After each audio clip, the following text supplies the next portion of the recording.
tried to bury our garbage one time, and they would dig that up, in fact. And then we covered it with plywood and tore up the plywood.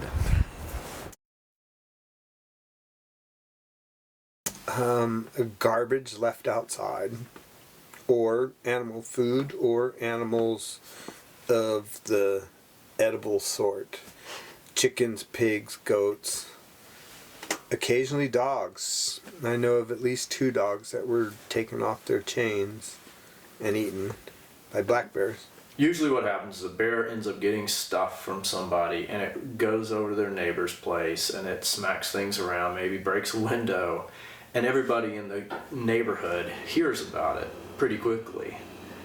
And then a few days later, somebody says, "Oh, did you hear that so-and-so got that bear?" I know that every year there's a couple bears that you'll hear of, like on the west side per se. They've got problem brown bears. We get, they get into one person's place, and there's so many people over there, they start going place to place, and they usually end up getting shot pretty quick. Same thing with the Kennecott bears. Improper food and garbage storage Yeah. is what I know about most. Yeah, without a doubt. That and bears being attracted to livestock. It's a challenging environment to raise animals for food, and not have bears get your critters. I think too in the backcountry a lot of bear problems come from, tourists that maybe aren't educated as well. And I know you're talking about residents, but when a bear gets habituated by a tourist, it could still affect residents, so having education programs, and I know NPS has the little bear canisters or whatever. We've got trash now. The ravens are getting trash from McCarthy. Because there's ravens live on McCarthy Creek, and I'm finding trash on McCarthy Creek. And it's not from us. And it's not coming downstream, and they're pulling it out of, I don't know, wherever people are just not being tidy. When we leave our house, a lot of people leave their property, and that's one of the things that we worry about. I think the most is like what a bear could get in and trash the place and get fed and habituated while we're not there. The first one, our cabin was under construction, and a bear had been in our second floor eating dog food. We had other stuff, like some roast moose and stuff, but he went for the dog food. I had those compost barrels that they turn, and there's a latch and a hatch. And it was up near the garden, but Ed was sitting out and it was getting awfully smelly, so he moved the whole works down to the lower yard, a little farther away. Well, one night, apparently, a bear tried to get into the thing, full of ripe chicken manure. It got teeth marks and claw marks. Fortunately, the bear never discovered the latch, or he could have got in, but he never actually got his reward, which we were glad for. And another one is the burn barrels, the garbage burn barrels that people use around here. We are very careful about, we separate all of our garbage, and we only burn paper, just paper with no food residue on it, just paper in our burn barrel. And I think that's an area where people get into trouble, as they Incomplete burning of stinky, smelly garbage that is left in burn barrels. Yeah. I keep a clean camp. The only 2 times that I have had encounters were back-to-back years with those pygmy bears that I told you about. And I mentioned that it was the wall tent, and you can actually see the hole where it went in. But that was also the time that it bit the spray foam canister, and it, and that was how I could see it. Was the teeth marks were clear in it. It was a small bear, and the hole was small. I mean, and when I first saw the hole, I thought, there's so much. I had all my tools in there. There was so much that bear could have trashed. And it got one spray foam canister, pulled it outside, bit it, and then got the hell out of there. And I was like, all right. And then he came back the next year and very cleanly, almost delicately, took out 1 quart of oil and emptied it. Just one. And didn't even, actually, it was crazy. It didn't puncture it. The cap was off. I mean, it was insane. It was just like that. Because again, I saw, and I patched the damn thing, and I'd put the ladder against it and it's still gotten into the exact same frickin' place. And I thought, oh shit, what did it do? And then I'm looking around, it's like, 1 quart of oil? Alright. You were low, I guess. I mean, what the hell? Yeah. The one thing they have gotten, I should say, is our gas. We were stupid. It took us a while to learn that you don't want plastic gas cans. And we kept replacing them with another plastic gas can. I guess it's hard to find a metal gas can. And so they'd bite the gas can. The gas would drain all out all over the place, into the garden. So we have metal gas containers. And the bear reached into this Super Cub, which is a fabric airplane, pulled the gloves out of the airplane, and then chewed all the fingers off the whole box of gloves. What I found is that anything that has an interesting scent, and there's several things, urea is one of them, from foam products. Snow machine seats, they chew 3-wheeler seats, they chew bicycle seats. And, you know, all those things are seats. Well, they're also all lined with foam. We used to have styrofoam, blue foam around we used a generator in the wintertime sometimes, and that was chewed to pieces and strewn about, and took a lot of time to pick up the little pieces of styrofoam. Problem woodpecker that's in the window. Could you shut that off for a second? Yeah. I just took a little break to feed peanut butter to a woodpecker that's chewing on my windowsill. I feed birds through the winter as an entertainment. Get out of my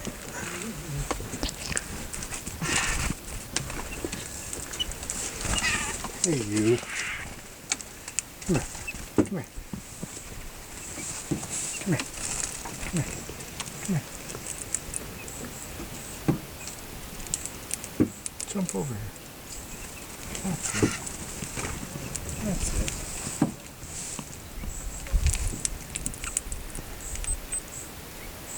Okay, now should I tell bear stories with my pet bird?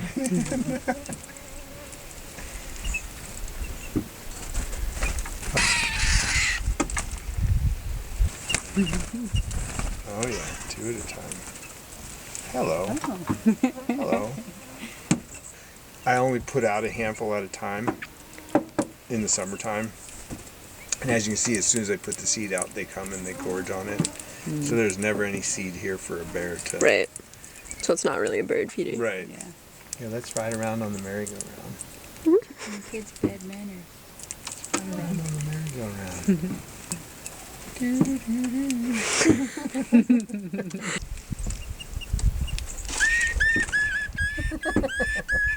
Dinner. And I feed them peanut butter, woodpeckers, peanut butter in the wintertime.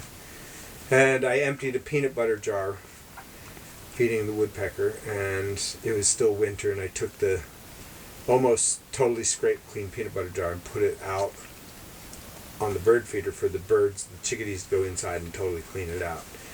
And inadvertently, that peanut butter jar rolled off the bird feeder and into the weeds, or out of sight.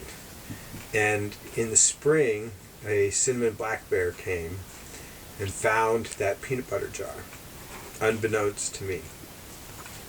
Picked it up and carried it away, out of sight, and chewed on it, trying to get peanut butter out of it. There was no peanut butter in it, just peanut butter smell. But it was enough to say to the bear, there's food here. And so the cinnamon black bear came to my house repeatedly that summer, probably 15 times.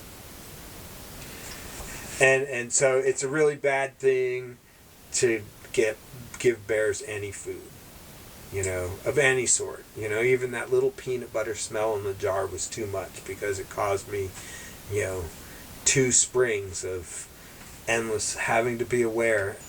The only real issues are when they come into the yard and they start biting things. They love to bite the seats of snow machines and snowmobiles and ATVs.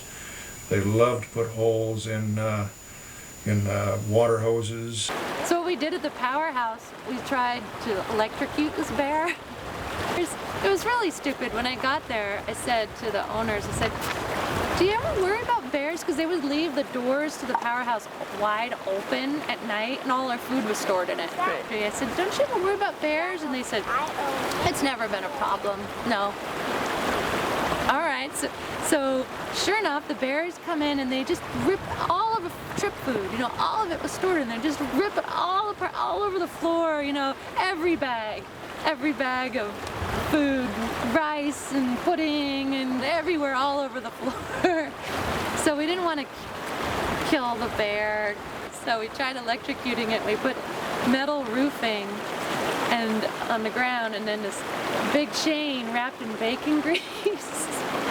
And the bear was supposed to come and step on the metal roof thing and then lick the bacon grease and then complete a circuit. The bear came and he was, I don't know, he must have a really long tongue or whatever. He got that bacon grease, but he would not step on the metal roofing. So that didn't work. So then one day he climbed a tree and my friend chased him up a tree and then he cut the tree down with a bear in it. All these people are like, oh, what are you doing to that poor bear? The bear never came back. I've been charged by grizzly bears on 2 separate occasions, one of which I was by myself. And you had a girlfriend that was attacked by a bear. That's not one of the incidents I'm talking about. I know, but it's also something. And that's something else that happened. Classic jogger thing, you know, surprised a bear. And, that was in Eagle River, though. Yeah, it wasn't here. But anyway, I don't know that that's changed my attitude towards them necessarily. But it's another set of experiences that I've had, and to be honest, in both of those situations, I didn't really feel threatened necessarily because it was both times it was a sow cub thing, and that's just kind of what they do, you know. And she did her display, and I got the point, and that was the end of it. Well, what happened was, first of all, it was down next to my hangar down here. This little bear starts walking toward the hangar, and I don't know that he saw me yet. But at any rate, he got close enough that I took that hat off and I threw it at him. And he looked at it, and he smelled it, and he started rolling on it, slobbering on it, biting on it for about 5 minutes. And this hat was just mauled. And finally he looked up and he saw me, and I swear he had a grin on his face, but I think he wanted to be a friend. I really do. But he starts walking toward me, and I didn't want that. So I started my 6-wheeler, and of course that startled him, and he ran away. 2 days later, I'm right here on the front porch, and I've also got the 6-wheeler up here, and he starts coming through the yard again. I thought, I wonder if he would do that again. By this time, I already washed the hat and everything, so it was clean.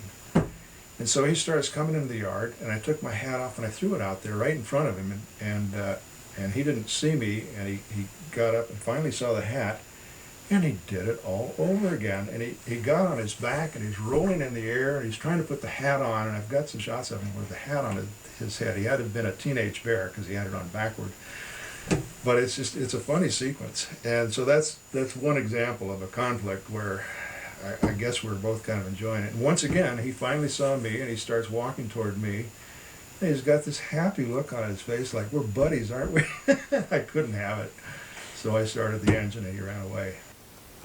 He'd come on the porch, he picked up a 6-pack of empty beer bottles in the case, carried them off the porch, around the corner, and set them down in the trail without tipping them over. He never did any damage. So anyhow, he became persistent in coming back, and so I did aversion therapy with him. I started out by just yelling at him.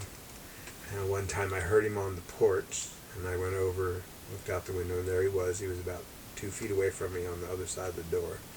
I just pounded on the door real quick. And that's when I realized he'd been on the porch numerous times, because he did a backflip from facing in the porch right at the door in this small space. He did a backflip and left the porch without touching anything, knocking it, and it's full of stuff, you know. And when I looked out the window, he was just standing there with his nose in there, like sniffing. Is there anything good here? So then I switched to Roman candles. flaming fireballs of various colors, which you have to be very careful with, especially in the spring, because the potential for causing forest fires. And he was about 15, 20 yards away. He just stood there looking at me, and all of a sudden, out come a flaming fireball, lobbed towards him. He ended up bolted, turned around and ran, crashing away. And I thought, oh, that was cool. And then the other 8 flaming balls get shot out, And I thought, well, that should scare him. Next day he was back. I'm like, So after that I took 2 of them and I cut the fuses in half. So I only had a few seconds. Boom, it would start right away. And I waited the next day, and sure enough, he came back. And I waited till he couldn't see me, but he was close to the back porch. And I stepped out and I lit it, and he started running. He heard it go off, even just a little. He probably heard me come out the door, but he started running, so I chased him, shooting flaming fireballs that were popping off on both sides of him, and he seemed really scared. And I thought, well, this is going to work. He's going to say, no, I don't want to deal with that. And I wasn't. They're not accurate. It's not like you can hit a moving target, so they were just popping. He bolted and was gone. And it was like 2 days, 3 days, and all of a sudden there he is back again. And so this time I did the flaming fireball, and he just ran over the hill and stopped as soon as it quit. So then I got the BB gun and I went after him. Because now he's afraid of me because he thinks I've got this flaming fireball thrower. And he would just stay out of my reach a little way. And so I just pumped, just air gun, BB gun, and I'd shoot him in the butt, from a distance where it wasn't going to penetrate, it was just going to sting him.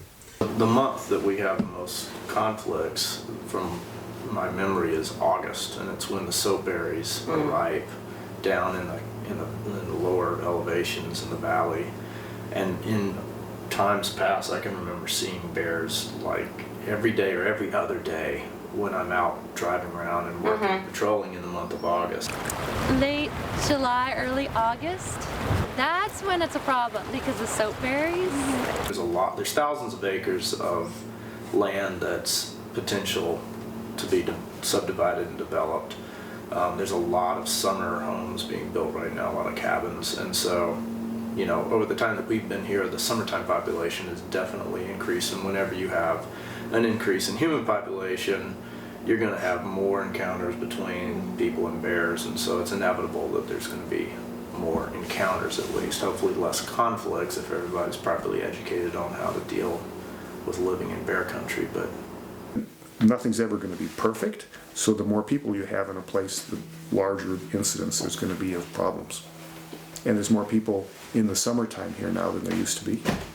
So there's going to be larger incidence of problems and more need for attentiveness, which be the best thing is the more care people can take. And there are ways to do that. But it takes an extra effort. At Long Lake, I really noticed there was a huge population of brown bears, and then there was a landowner out there who brought a bunch of friends in over the course of several weeks to hunt bear, and they shot a lot, maybe half a dozen that year. And after that, the population was really low for a while. So I definitely have seen it happen out here.